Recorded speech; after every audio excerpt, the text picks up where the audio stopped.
This is a Pheasant Audiobooks recording. Bluebeard by Charles Perrault.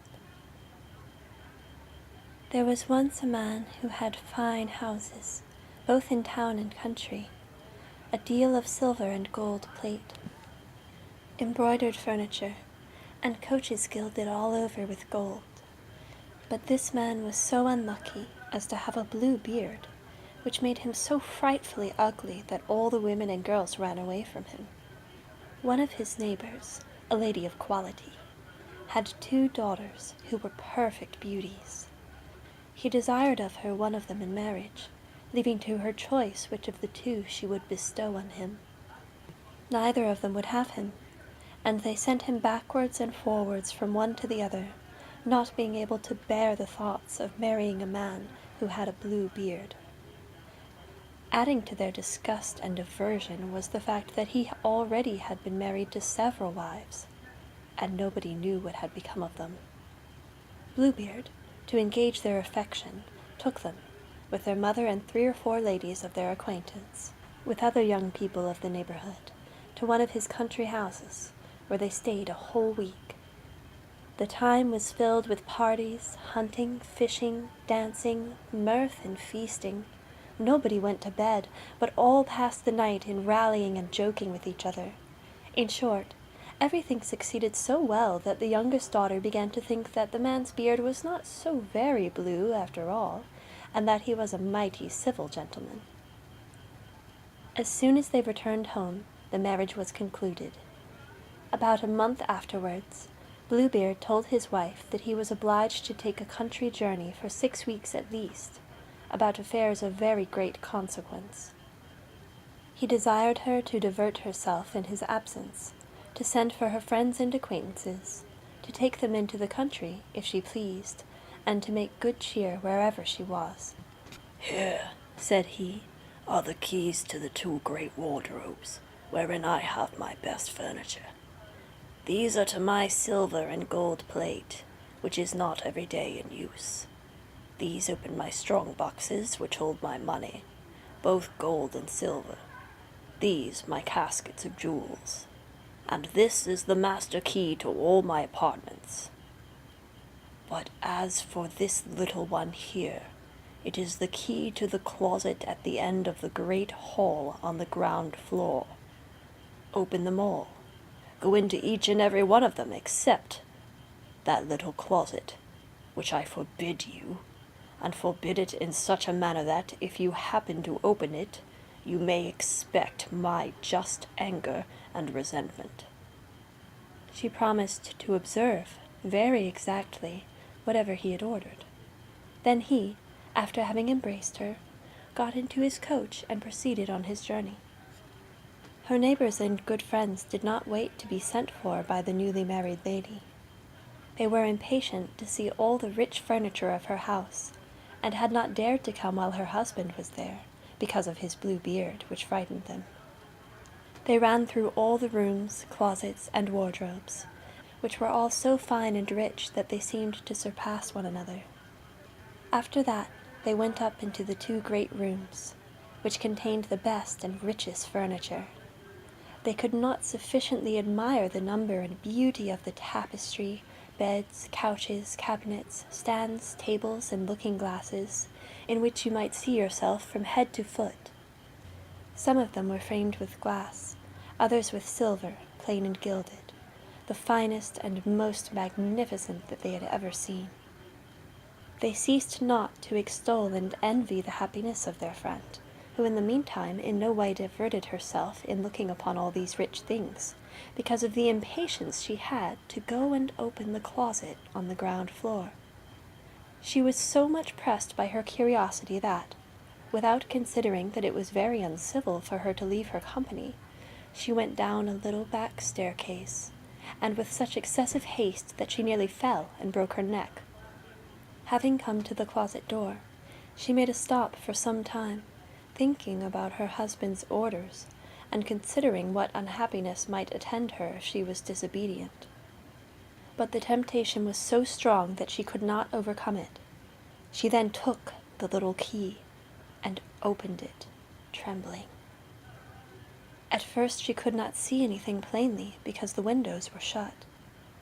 After some moments, she began to perceive that the floor was all covered over with clotted blood, on which lay the bodies of several dead women ranged against the walls. These were all the wives whom Bluebeard had married and murdered, one after another. She thought she should have died for fear, and the key, which she pulled out of the lock, fell out of her hand. After having somewhat recovered her surprise, she picked up the key, locked the door, and went upstairs into her chamber to recover. But she could not, so much was she frightened. Having observed that the key to the closet was stained with blood, she tried 2 or 3 times to wipe it off, but the blood would not come out. In vain did she wash it, and even rub it with soap and sand. The blood still remained, for the key was magical and she could never make it quite clean.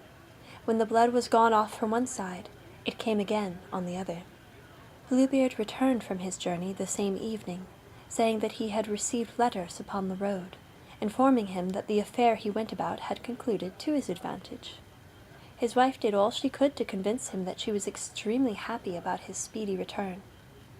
The next morning he asked her for the keys, which she gave him, but with such a trembling hand that he easily guessed what had happened.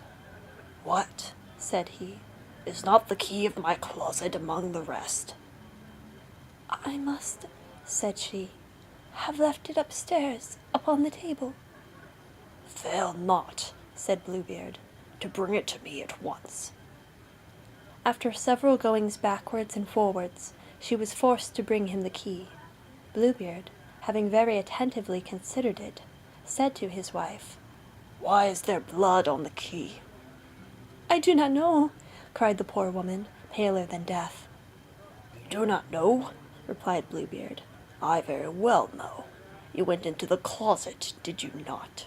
Very well, madam, you shall go back and take your place among the ladies you saw there."